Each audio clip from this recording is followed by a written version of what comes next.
Welcome back. I'm going to show you how to synchronize Cardiovert on the 3 most popular machines. Now this machine's going away and they're probably going to bring you one of these. Right now this person's in normal sinus rhythm. So treat this like a pulse ox.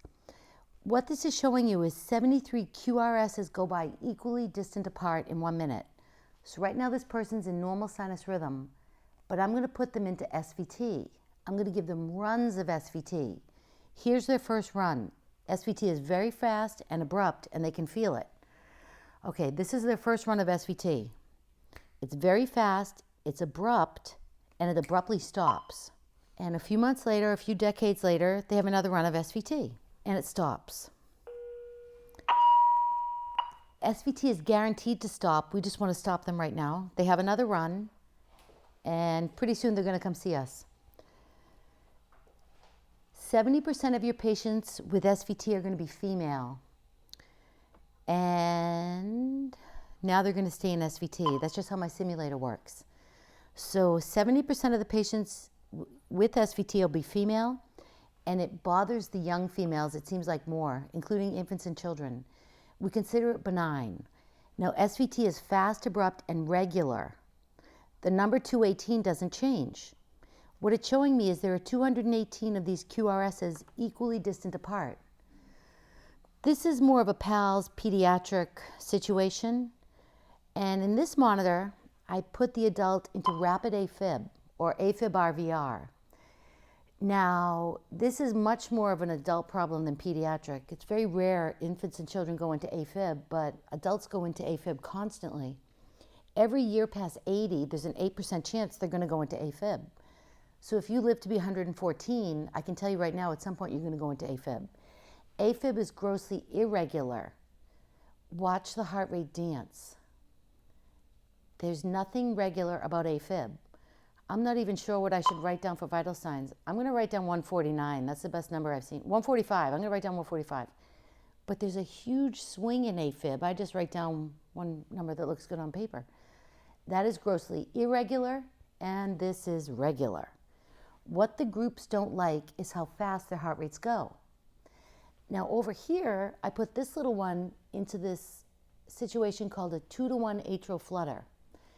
I've only seen this 3 times in over 20 years of critical care.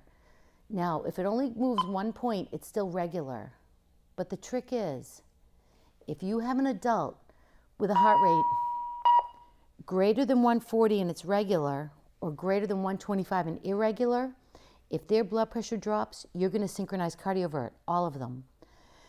Your biggest culprit will be an adult in rapid AFib or AFib RVR who's kept deliberately dry or is hypovolemic, a person with a history of congestive heart failure, MI, so CCU, thoracics. Patients are going to be kept dry. But when they go into AFib, it comes out fast. So they're hemodynamically a little dry, so they won't go into CHF. When they go into rapid AFib, their blood pressures drop. Everyone alive has a T wave. Your heart must rest. Everyone alive has a T wave. When you synchronize Cardiovert, it might be SVT, fast, abrupt, and regular. Rapid AFib or AFib RVR, fast, abrupt, and irregular. It could be a 2-to-1 atrial flutter. Now, when you synchronize Cardiovert, you're actually going to shock the top of the QRS, the R. The machine will automatically find the highest point. It's trying to avoid a little short T wave down here. So I'm going to put this machine into synchronized mode. I press this button, sync flashes in green, and there's a little white dot like a missile over your QRS. I'm going to make this larger so you can see it better.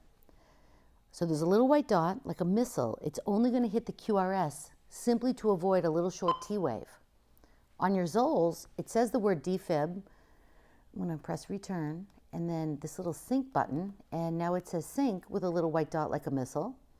And on a life pack, I press the sync button and it flashes in green with a little arrow. So it's always a double indication. It'll flash with a little arrow on this one in green. This one, it says the word sync with a little white dot over it. And on this one, it flashes in green with a little white dot like a missile. Defibrillation's like a bomb. It just drops when you hit the button. This will wait until it's going to deliver the shock over the QRS and reset it that way. So everyone's alive in these situations. Everyone has a pulse and they have low blood pressure, so we'll synchronize cardiovert them. Only a fill-up stays in synchronized mode. This is a very dangerous program. So I deliver my first dose. I say clear. The patient stayed in SVT and the fill-up stayed in sync like it's supposed to. Slowing down any tachycardic arrhythmia isn't easy. Sometimes it takes more than one attempt. Now my next dose is going to work, and it will commonly take you more than one attempt. Everybody clear. I'm going to reset them again. And the second one worked. You drop their heart rate, their blood pressure immediately and naturally resumes, and it stays in synchronized mode like it's supposed to. Whereas Zols and life packs don't stay in synchronized mode, and this is a very dangerous program. So this is skinny, narrow QRS, rapid AFib. I'm going to start at 120 joules. I deliver my first dose to this adult. I know I press that sync button. I say clear. Zols and life packs think for themselves and revert back to defibrillation. If the person doing this procedure doesn't realize that, it's going to let them defibrillate. I'm not pressing analyze, I'm telling it what to do in charge mode. So if I don't realize it's not in synchronized mode and I press this button, I press charge, I'm in charge, it's going to let me deliver this electricity like a bomb. And when that mistake happens, they're probably going to create an RNT phenomena, torsades, and then the patient is probably going to go right into ventricular fibrillation. What the patient needs now is immediate defibrillation, and we coincidentally have everything hooked up. So I'm going to synchronize Cardiovert on any Zol. They're all the same. They don't stay in sync. I press this button. It won't matter which order, and I dial down to the amount of electricity, in this case 120 joules, between 120 and 200 joules. I deliver that dose synchronized. I say clear. Now I know I press that sync button. I deliver it, and Zols and life packs revert back to defibrillation. If the person doing this doesn't realize that the machine is not in synchronized mode, when they deliver that next piece of electricity, in this case 150 joules, they're going to press charge.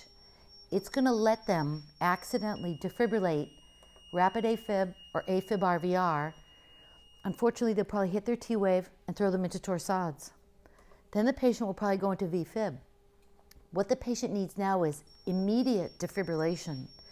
And we coincidentally have everything already hooked up. So I've never heard of the patient dying. And I've only ever heard of really, honestly, one button pusher ever being fired. This is going to be a tough drive to work tomorrow for that button pusher. Zols and life packs do not stay in synchronized mode. Every time you deliver that synchronized electricity, you have to press the sync button. So now I'll put them back into rapid AFib or AFib RVR. I deliver my dose. I press the sync. So in my mind, I know I press that sync button. I deliver it. Oops. If that dose doesn't work, everybody clear.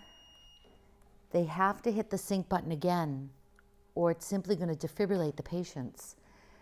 So every time on a Zola or life pack, you have to hit that sync button again. Now the second one I'm going to have work. Everybody clear? It will commonly take you more than one attempt, and every single time on Zols and life packs, they revert back to defibrillation. This is a very dangerous program. I myself could have made this mistake more than once. I think that's why it bothers me so much. Same with life packs. They don't stay in synchronized mode either. He's tachycardic. They're alive. They have T waves. I deliver this dose. Everybody clear. I know I press that sync button. Now it's set up to defibrillate. If they don't realize they have to press the sync button again, it's going to let them defibrillate. So, but you realize now, so you're in the back of the room going, Suzanne, what? Your machine's not in sync. No, I put it in sync. It doesn't stay. You're right. Charge doesn't have as much power as you might imagine. I can go in now, fully charged. But every time you deliver that electricity on a Zola or life pack, it thinks for itself during a very rare medical emergency and reverts back to defibrillation.